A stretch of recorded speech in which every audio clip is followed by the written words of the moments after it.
मित्रांनो, आज मी हंपीमध्ये फिरायला आलोय।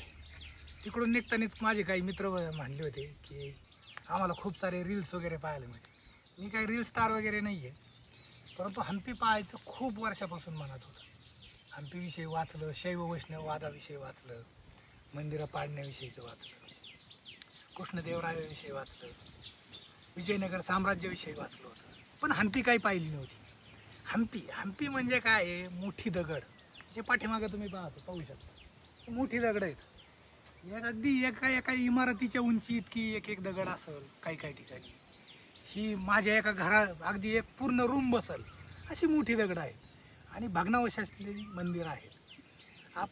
मी आता 2 दिवस इथं आहे। मी कच्चून सारे रील करणार आहे आणि शेअर करणार आहे, कारण जर हंपी लोकांनी नक्की पाहावं, अनुभवावं, तिथला इतिहास समजून घ्यावं, भारत समजून घ्यायचा असेल तर अशा गोष्टींना आपण गेलं पाहिजे, फिरलं पाहिजे।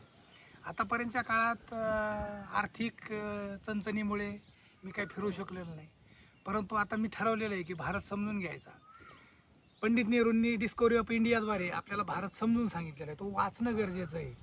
भारत जर का सगळीकडे फिरलो, व्यवस्थित पाहिला तर समजणार आहे।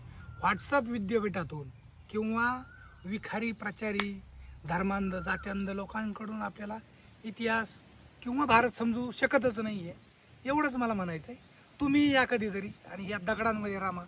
मी 2 दिवस कालपासून आले, एकदम भन्नाट वाटतं। नुसते दगड पाहूनही माणसाला खूप चांगलं वाटतं।